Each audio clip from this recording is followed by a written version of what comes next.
What is up, family? We have another Patreon request. We got France, Nouvelle-Zélande, Coupe du Monde, 1999.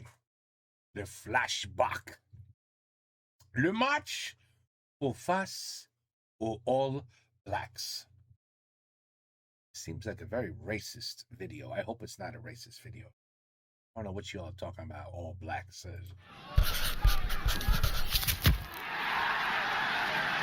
Blacks. Abonnez-vous sur Instagram pour suivre toute l'actualité du rugby. Bienvenue à toutes et à tous sur le Flashback, l'émission qui revient sur les moments les plus mythiques de l'histoire du rugby. Dans le sport, il y a des moments que l'on n'oublie jamais. Des fragments ancrés dans la mémoire collective, qui font partie de l'ADN de tout supporter digne de ce nom. Des rencontres uniques, improbables, où toutes nos attentes sont déjouées et nos sens constamment en éveil. Vous savez de quel match on parle, non ? Aujourd'hui, on vous raconte l'histoire du plus beau match du 15 de France, sûrement le plus beau de la Coupe du Monde, et peut-être le plus beau de l'histoire du rugby, tout simplement. Alors on prend notre machine à remonter le temps, direction le stade mythique de Twickenham en ce 31 octobre 1999. Il est 15h et 70 000 spectateurs sont présents pour assister à la demi-finale de Coupe du Monde opposant la France à la Nouvelle-Zélande. Vous êtes prêts ? Let's go! Let's go!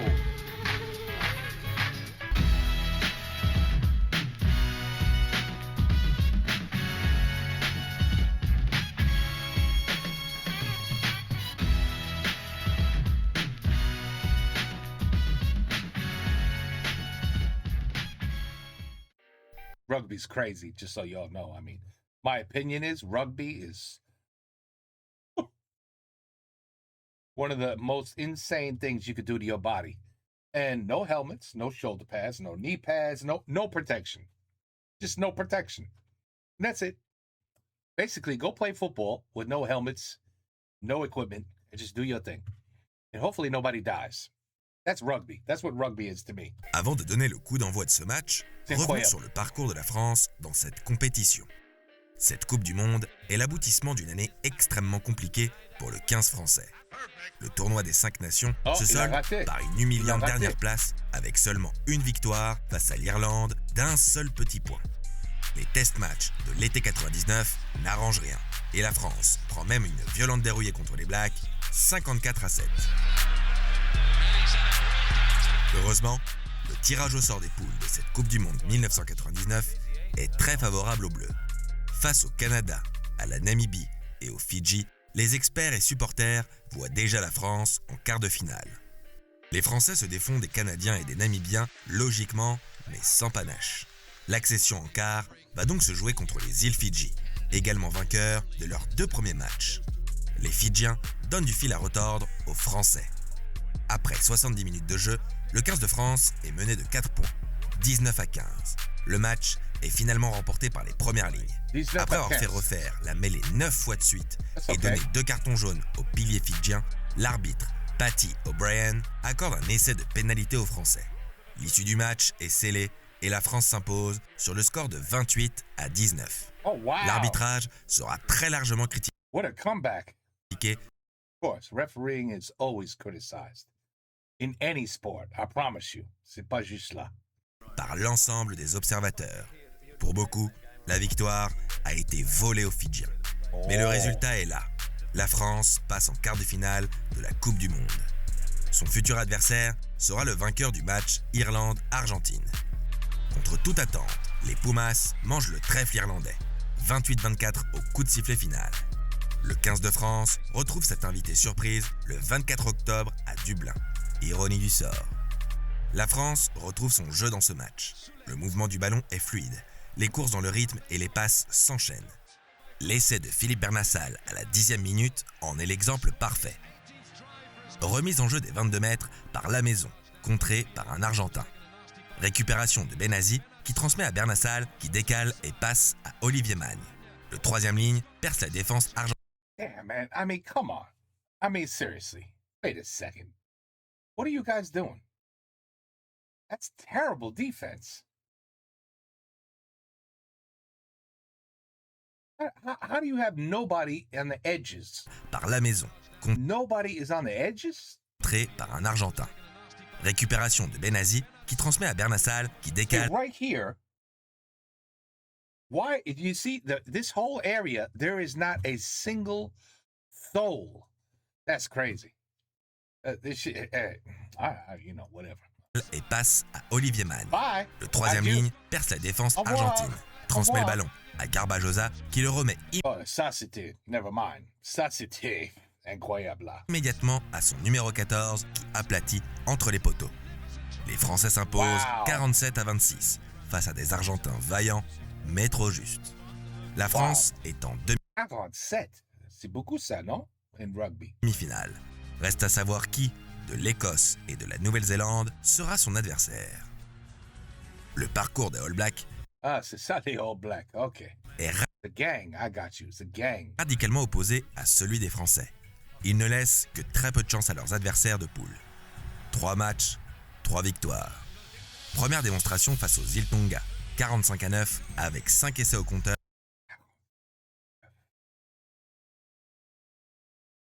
But that don't mean nothing. It means nothing.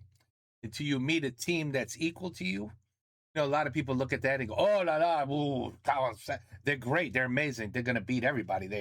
And then they just play somebody their own level. And right away, the 45 drops to like 20. And you're like, what happened? They can't score 45? No, they're not playing a shitty team. Dont les 2 premiers de John Alomu dans la compétition. Ils viennent ensuite à bout des Anglais, malgré un match bien plus serré. 16 partout à la 54e minute, grâce à une pénalité de la star montante, Johnny Wilkinson.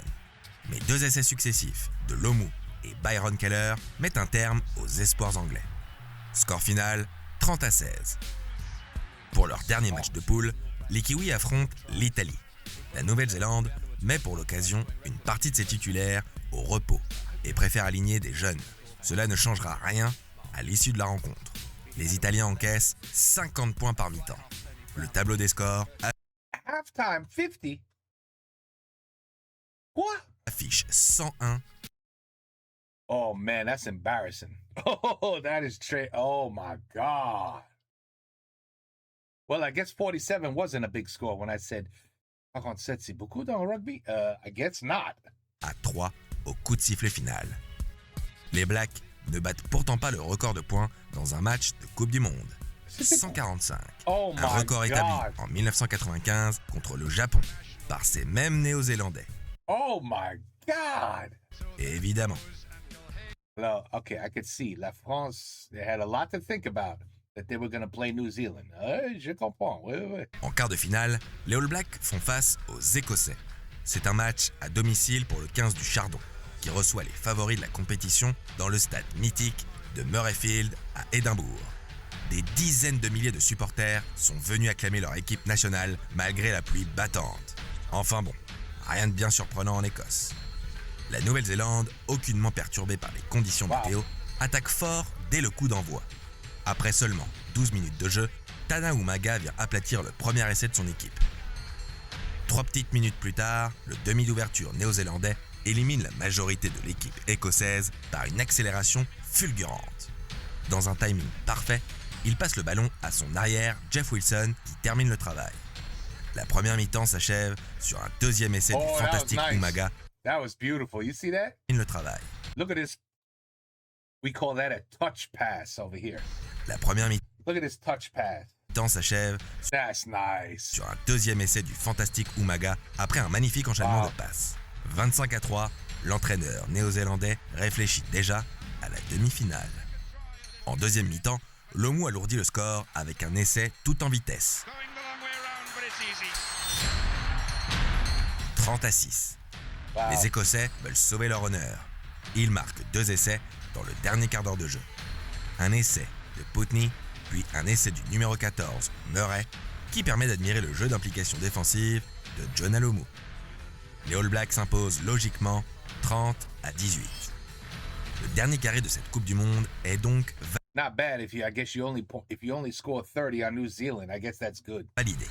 L'Afrique du Sud affrontera l'Australie et la Nouvelle-Zélande sera opposée. I mean, what am I talking about? If you only score if they only score 30 on you it means you're pretty good. Opposé à la France. Un classique de l'hémisphère sud pour cette première demi-finale. All right. Wallabies contre Springboks. Les Sud-Africains viennent de se défaire des Anglais grâce à leur demi d'ouverture, Jamie De Beer, auteur de 5 drops réussis. Record toujours inégalé aujourd'hui en match international. Wow. Mais tout comme la foudre ne frappe jamais 2 fois au même endroit, De Beer ne répète pas l'exploit en demi-finale. Pire encore, les Australiens s'imposent en prolongation sur un drop de leur numéro 10, Larkham, plutôt inexpérimenté en la matière. Le regard des Wallabies est désormais porté vers l'autre demi-finale. Mais pour l'entraîneur australien, Rod McQueen, l'issue ne fait aucun doute. Il se dit certain de retrouver les All Blacks en finale. Et il n'est pas le seul à penser ça. Les bookmakers anglais cotent la France à 20 contre 1, voire 25 contre 1. Wow. Les Néo-Zélandais sont les grands favoris de la compétition. Personne n'imagine la France gagner ce match. Mais cela n'abat pas les joueurs français pour autant. Bien au contraire. La semaine de préparation se passe dans une grande sérénité. Le groupe, très hétéroclite en début de compétition, est désormais plus soudé que jamais. Le staff laisse les joueurs se prendre en main. Emile Ntamak énonce clairement cela. Avant ce match, je me souviens d'une sensation de bien-être au sein du groupe. C'est un groupe qui était seul, parce que personne ne croyait vraiment en lui avant cette demi-finale. Mais c'est un groupe qui vivait bien ensemble. C'est donc détendu que le 15 de France arrive à Twickenham en ce 31 octobre 1999. Détendu, certes, mais conscient de la difficulté de ce match. Christophe Lamaison est très cash à ce sujet. On ne voulait pas passer pour des charlots, ne pas être funny. Tout le monde était très concentré sur son job. Les joueurs français veulent tout donner sur le terrain. Fabien Galtier, numéro 9, entre avec ses coéquipiers sur la pelouse en criant « On est des champions !» Les Français assistent au fameux haka néo-zélandais sans sourciller. Le coup d'envoi du match est donné par l'arbitre écossais Jim Fleming et Christophe Lamaison met le ballon en jeu. Après seulement quelques minutes, le demi d'ouverture français ouvre le score avec une pénalité à 40 mètres des poteaux. C'est bien frappé, c'est bien dosé et ça passe. 3-0 pour la France. Les Bleus se montrent agressifs dès l'entame du match, à l'image de Fabien Pelous qui subtilise le ballon des mains du jeune Byron Keller. Mais l'adversaire n'est pas en reste. Cette vilaine cravate de Tana Umaga sur Dominici en est l'exemple. Illegal? Can't do that, huh? Les Français encaissent et rendent les coups. Le troisième ligne L, Josh Kronfeld, est victime d'une fourchette à l'œil droit, puis à l'œil gauche, quelques minutes plus tard. Il verra flou durant tout le reste de la rencontre. Les All Blacks parviennent à percer la défense française. Le ballon arrive jusqu'à Jeff Wilson qui s'échappe. Dernier défenseur, Xavier Garbajosa le met à terre et stoppe l'offensive néo-zélandaise. Plaquage un peu haut de l'arrière peroxydé. Carton jaune et pénalité contre la France. En 1999, les cartons jaunes ne sont pas encore synonymes d'expulsion pour 10 minutes. Ils sont de simples avertissements. Et heureusement pour les Bleus. Les Français parviennent à créer du jeu. Relance de Lamaison pour Benazi qui va au sol. Galtier joue petit côté pour Dominici qui transperce tout d'un coup la défense. Il a mis la feu dans la défense des Blacks. Christophe Dominici, il continue. Il est passé. Il va marquer l'essai. Il est repris par Cullen. Il faut l'aider. C'est Galtier. Dourte. On cherche une solution. Essai de Christophe Lamaison. Premier essai de la partie pour l'équipe de France. Quel super Christophe Dominici. Il était Christophe Dominici. Christophe Lamaison, au début et à la conclusion de l'action, transforme l'essai. 10-6 pour le 15 de France. L'écart est rapidement réduit par les Néo-Zélandais avec une nouvelle pénalité sifflée contre la France et passée par Mertens. 10-9. Déjà plus de 20 minutes de jeu, mais l'ailier superstar, Jonah Lomu, n'a eu que très peu d'occasions d'éblouir les spectateurs de son talent. Mais il suffit d'un ballon à ce numéro 11 d'exception pour relancer un match. Jonah Lomu, l'arbitre laisse l'avantage. Jonah Lomu face à Ntamak. Lomu, il faut l'arrêter, il défonce tout. Oh là là. He made it. Wow. Cette percée de Jonah Lomu est encore aujourd'hui dans les mémoires de tous les amateurs de rugby. Symbole de la supériorité physique d'un joueur en avance sur son époque. We did a whole video on him. Les Français sont maintenant menés 14-10. Nouvelle percée de Dominici qui joue au pied. Malheureusement, Garbajosa pousse le ballon avec trop de puissance. Il faut se dépêcher, il ne faut pas qu'il sorte. À peine une minute plus tard, nouvelle occasion franche de marquer un deuxième essai et de repasser devant au score. Benazi pour Olivier Magne qui rafute Mertens. Il tape au pied en direction de l'embut. Bernassal arrive par la gauche à toute vitesse et dépasse Lomou. L'ailier et le numéro 7 pensent avoir aplati. L'arbitre n'hésite pas une seconde. They got it. Renvoi au 22, l'essai n'est pas accordé. Le public, majoritairement anglais certes, mais acquis à la cause des Français, est foudrage. Le refus sur Mertens, il est au sol, hein, et il joue. Les Français ne doivent pas se laisser abattre par ces deux occasions manquées. Il reste encore une cinquantaine de minutes de jeu. Sur une simple Plenty of relance, time, plenty Christophe of time. Juillet se blesse et doit laisser sa place à Olivier Brouzet au poste de troisième ligne centre. La première mi-temps se termine comme elle a commencé, avec des fautes côté français. 13 pénalités concédées contre une seulement pour les Blacks. Wow. Les esprits s'échauffent. Franck Tournaire a envie d'en découdre. Surtout entre Lièvremont. Mertens rate la pénalité. Oh, ça passe pas, ça. Ouais, voilà. Ballon. Score à la mi-temps, 17-10 pour les Néo-Zélandais. Une première période particulièrement physique. Les Français n'ont jamais laissé les All Blacks respirer ou installer leur jeu. Seule la fulgurance de Lomou leur aura permis de marquer un essai. Mais le 15 de France est mené de 7 points après 40 minutes de jeu. La faute à trop d'indiscipline, trop d'erreurs bêtes, qui offrent beaucoup de points faciles aux Néo-Zélandais. Enfin, facile. Mertens rate tout de même 3 des 7 pénalités qu'il tente en première mi-temps. L'addition aurait pu être beaucoup plus salée. Richard Dourt est déchaîné ce jour-là. La légende raconte qu'il aurait même arraché quelques dreads de Tana Umaga, puis les aurait ramenés tel un trophée dans le camp français, jubilant de son exploit. Le 15 de France retourne sur le terrain avec l'envie d'en découdre. Aucun changement de joueur chez les Français comme chez les Blacks. On prend les mêmes et on recommence. Richard Dourt retrouve rapidement son chouchou Umaga à la réception d'un coup de pied de la maison. Oh my L'arrivée God. navire, les joueurs sont en l'air, ils jouent le ballon, c'est Umaga qui le récupère. Touche d'Ibanez dans les 22 Français après un magnifique coup de pied de Mertens. Lancer réussi suivi d'un groupé pénétrant rapidement désaxé. Galtier transmet à Titou la maison qui relance au pied directement dans les bras de Wilson. Ensuite, tout va très vite. L'arrière néo-zélandais passe le ballon à son ailier, puis redouble avant de la transmettre à nouveau à Lomou qui se balade dans la défense française totalement amorphe. Il énerve ce malade. Essai néo-zélandais. C'est un monstre. Lomou est le meilleur marqueur de la compétition avec désormais 8 essais à son actif. Les joueurs français semblent ne pas avoir les armes pour faire face aux monstres néo-zélandais et ont bien du mal à contenir tant de talent et de férocité. La partie s'annonce désormais compliquée pour les Français, menée 24-10 à la 45e minute. He is Mais ferocious. cette rencontre n'est pas comme les autres. En réalité, c'est le début de la fin pour l'équipe All Black. Car c'est à cet instant précis que le déclic a lieu chez le 15 de France. John Alomou lui-même l'avouera plus tard. Ce qui s'est passé en seconde période, en y repensant des années plus tard, semble inexplicable. C'était irréel. Les Français ont tout simplement pris feu. La révolte tricolore est lancée par nul autre que Christophe Lamaison. Se prenant pour le Sud-Africain Jamie De Beer, il réussit 2 drops d'affilée en l'espace de 3 minutes. Un premier drop magnifiquement construit par Fabien Galtier et parfaitement exécuté par le numéro 10 français. Le deuxième drop est quasi identique. Toujours ce duo, Galtier-Lamaison. Même distance et même résultat. Les Français sont toujours dans le match. 24-16. 24-16. Starting to get a little L'espoir worried. renaît. Les All Blacks sous le choc commettent des fautes bêtes qui rappellent celles de la France en première période. Bien sûr, le ballon est pour l'équipe de France. Les rôles se sont inversés. Ils ont la tête basse. Les dieux du rugby auraient-ils changé de camp? Les Kiwis continuent leur indiscipline et leur imprécision. Une faute en mêlée de Kronfeld offre une pénalité à 40 mètres aux Français. La maison, bien dosé, et ça passe. Les Français reviennent à 5 points. Wow. 24-19 en All you faveur need is des one. Blacks.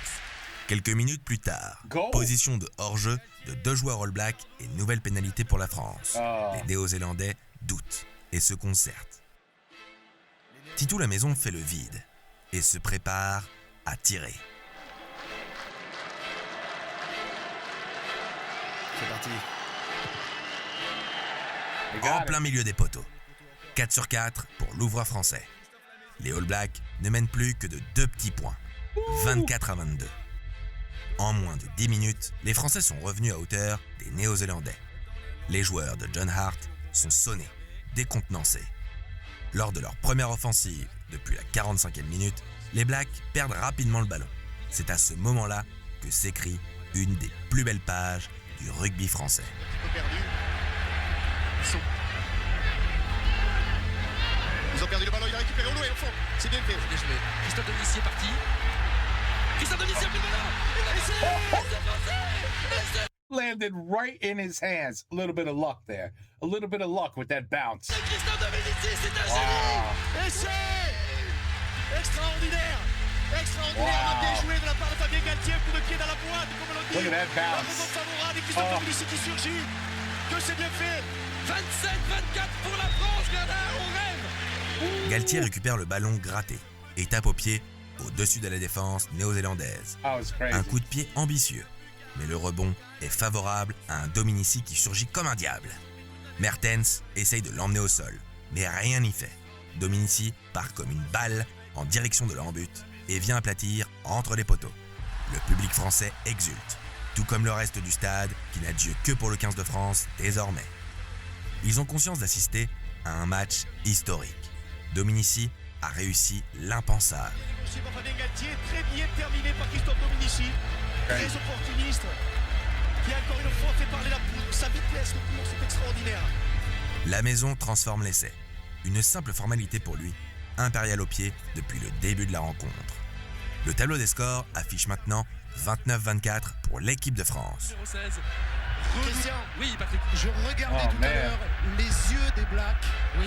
et ils doutaient. Je vous le jure, ils doutaient. Ils se regardent, ils n'y croient pas. Ils Ils sont ne vraiment croient pas. inquiets. Ils sont prenables aujourd'hui. Le jeu reprend, mais les Néo-Zélandais n'y arrivent plus. Première action et première faute, un passage à vide. On ne reconnaît plus la grande équipe des Blacks. Wow. La maison trouve une très belle touche. Groupé pénétrant immédiat des Français qui avancent. Ils enfoncent la défense All Black désormais complètement désordonnée et s'arrêtent à quelques mètres de la ligne d'en-but. Ils ont progressé de 15 mètres. Ont-ils tout sur le ballon? Look at this. Oui. Oui, les Blacks sont sur le reculoir. Le pack français domine. Galtier au large. Un ballon par-dessus. Essai. Oui, c'est fait. Essai Wow. validé par Monsieur Fleming. Oh my God. Quelle équipe de France. Quelle équipe de France. Le Franz Flair. C'est extraordinaire. Il n'y a pas What de a hasard pour bounce. Christophe Lamaison. Again, a good Cette bounce. séquence, on l'avait travaillée 40 à 50 fois à l'entraînement pendant la semaine. Et là, le jour du match, on la met en application. Ça part d'une touche, les avants qui déroulent. Quand le ballon ressort, on n'a même pas besoin de se dire un mot, ni même de se regarder. Chacun sait ce qu'il a à faire. Je tape au pied Oh et my Richard God. plonge comme un fou. C'est un moment formidable. Pour moi, le plus bel essai, c'est celui-là. L'entraîneur Pierre Villepreux est en larmes. Il pleure de joie. À nouveau, Titou Lamaison transforme l'essai. Les Français sont inarrêtables. Le 15 de France a désormais 12 points d'avance sur son adversaire. 36 à 24. Le match s'emballe. Les Français n'ont pas le temps de savourer ce nouvel essai que les Blacks s'offrent une situation d'essai. Mertens pour Umaga qui transmet ensuite à Wilson. Galtier est battu. Mais Garbajosa, dernier défenseur, donne tout ce qu'il a pour amener l'arrière néo-zélandais en touche. L'offensive Il a All pas Black touché. est stoppée net à quelques centimètres de l'en-but. Il n'a pas touché, ouais. Plus rien ne peut atteindre le 15 de France. Il reste moins de 20 minutes de jeu à ce moment du match. L'entraîneur néo-zélandais John Hart est désabusé. Son équipe n'arrive pas à mettre la main sur le ballon. Et quand par miracle, elle y arrive, la défense de fer des Bleus annule tous leurs efforts. Les Blacks ont une nouvelle occasion d'essai quelques minutes plus tard. Mais une fois encore, la ligne arrière française s'interpose et pousse Wow. les Néo-Zélandais à la faute. Très bien défendu sur Wow. Gibson. 74e minute. Nouvelle faute de main des Blacks. Gibson, Mertens, une redoublée. Oh, Richard Dourte les a générés. Oh. Sur la ligne droite. Vas-y, Olivier. Attention, retour de Wilson. Vas-y, Olivier. Il a Bernard Tzell avec lui. Il va peut-être marquer. C'est Philippe Bernard Tzell. Et c'est... wow. Un homme Wow. de pénalité. It's over, people. It's over. C'est over. Oh my God. Les Français sont en finale. Regardez le salut de The second half, everyone played perfect. Not a single mistake. le salut de Filet. Damn. Quel choix. Perte de balle de Tana Umaga, décidément pas en veine ce soir-là. Olivier Mann profite de l'occasion et pousse le ballon au pied. Wow. Il n'a pas la vitesse pour aller au bout, mais Bernassal, l'ailier français, le rattrape et vient aplatir le ballon dans l'embut néo-zélandais. Le regard des Blacks est vide. Ils sont déjà dans l'avion du retour. La maison transforme l'essai, They're ready on the plane comme à son home. habitude. 7 coups de pied tentés, 7 coups de pied réussis dans ce match. Wow. 43-24 pour le 15 de France. Wow. L'équipe de Nouvelle-Zélande vient d'encaisser 33 points en une demi-heure, autant que pendant toute la durée de la Coupe du Monde. Impensable. Les Blacks ne peuvent plus revenir. L'essai de Wilson à la 80e minute n'y changera rien. Ouais. Le mal est fait. Grand favori de la compétition. We call it trash time. Like, you know, when there's the rest of the time that is left in a game is just trash. It means nothing. There's no difference. We know who won. So we call it trash. It's scoring in trash time. Et malgré un parcours parfait jusqu'alors, la plus grande nation du rugby vient d'être éliminée en demi-finale. Personne ne s'y attendait, et encore moins les All Blacks eux-mêmes. Humiliés, nombre d'entre eux refusent de former la traditionnelle aide d'honneur, accompagnant les joueurs français au Now you're going to play England, right? Who completely ignored you. vestiaire. John Alomou dira plus tard « J'étais un des cadres de l'équipe. J'ai demandé aux joueurs de rester pour féliciter les Français avec une aide d'honneur. Être humble dans la victoire, c'est facile. Être élégant dans la défaite, ça l'est moins. Beaucoup ont quitté la pelouse. Wow. Ils n'en avaient tout simplement pas le droit. Nombre d'entre eux étaient jeunes, et cette défaite était trop lourde à porter. Le monde entier était tellement convaincu de voir les Néo-Zélandais remporter cette Coupe du Monde qu'une équipe de télévision les suivait depuis le début de la compétition, afin de tourner un documentaire retraçant leur victoire. Autant vous dire que les caméramens ont rapidement déguerpi avant de croiser les joueurs dans les vestiaires. Le film, lui, ne sortira évidemment jamais. Les joueurs français n'en ont peut-être pas encore conscience, mais ils viennent d'infliger à la Nouvelle-Zélande l'une de ses défaites les plus douloureuses. Jamais les All Blacks n'avaient concédé autant de points en Coupe du Monde. Ce match reste à ce jour le meilleur ambassadeur du style de jeu à la française, le fameux French Flair. Une French défense de Flair. fer, parfois un peu brouillonne, et un jeu offensif libéré et spectaculaire. Voici la recette de cette victoire inattendue. I mean, a lot of those bounces, you know, these are weird shaped balls, like a NFL football over here. When it hits the ground, normally you have no idea where the hell it's going to go. It could bounce in any direction. So you have to admit, whenever you guys had that ball bounce, it bounced perfectly for you. I mean, it's you know what it's just everything went right at the right time. Hélas, le 15 de France ne répétera pas l'exploit face aux Australiens en finale. Oh, Encore dans l'euphorie de la victoire en demi Australia got you, huh? et mal préparés, les Français s'inclinent sur le score de 35-12. Oh. Lovely break. So deceptive. Now this is really dangerous. It's very hard to have the same intensity for the next team when you beat a kick-ass team. And you know the next team you're playing is not as good. So it's very hard to mentally get prepared and be like, no. We have to play them like we played New Zealand. There's nothing can change. And that's very hard to do. Regan looking the wrong way, then going himself. Warren, Finnegan. Right in the corner. Lovely the second attempt. Lovely inside pass. Regan to Finnegan. Go for the line, man. And he gets there. Mais personne ne leur en voudra d'avoir loupé leur finale. Dans le cœur des supporters français, ils ont déjà gagné cette Coupe du Monde face aux All Blacks, une semaine plus tôt. Les matchs contre la Nouvelle-Zélande en Coupe du Monde, on s'en souvient toujours. Il y a eu des défaites, évidemment. En finale de la première Coupe du Monde en 1987. Look at the line here for New Zealand. Jones looking for his second. Kirk! David Kirk! Again, De Bruyne is the What a difficult game. Kirk has gone straight through, only Serge Blanco in front. Support can't keep up with him. Now they arrive, Shelford, lovely pass to Cohen. Another one for New Zealand. En 2015, à Cardiff, And it's turnover try. Well, Andy, you might have seen in the back of the shot there. The Sculler to step. Letting in the Sculler will score. Oh, brilliant try. 2-13. en 2011, à Auckland, pour une troisième finale de Coupe du Monde. Ben, dis donc. Troisième. They're like the New England Patriots. How many total? Just 3 or 3 in a row?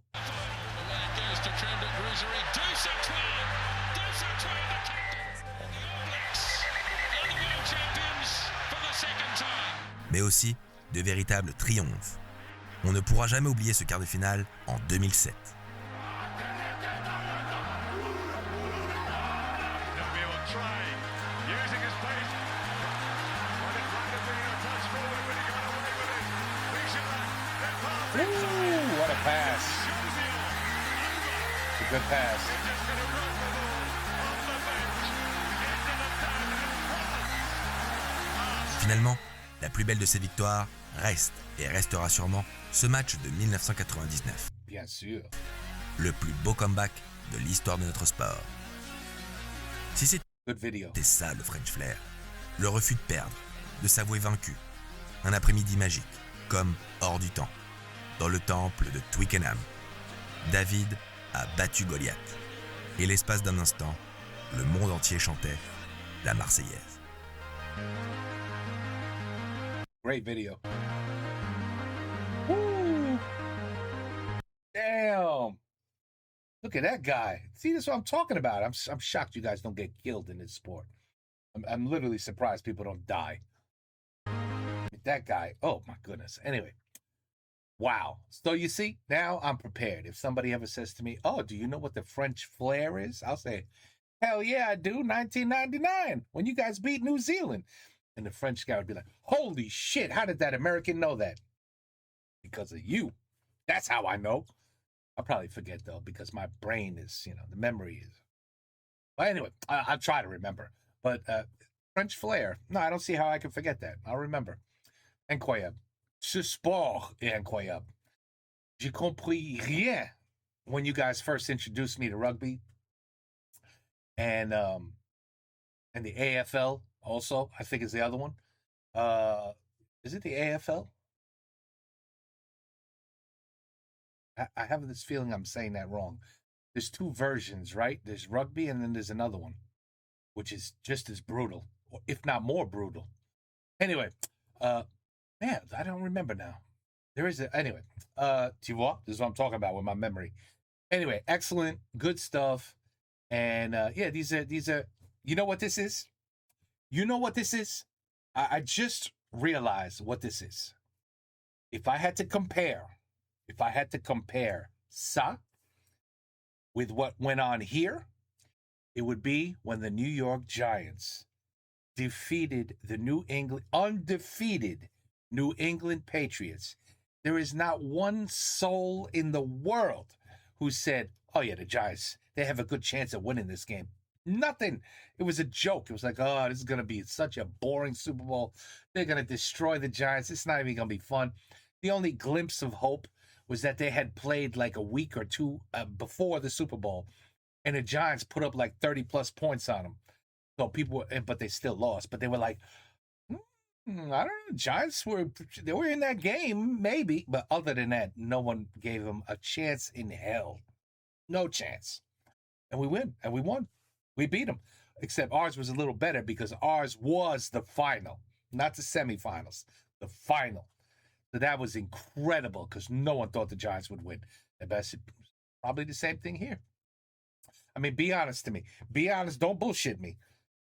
Vous êtes français. Tu savais ce jeu va arriver. Et qu'est-ce que tu vraiment croyais?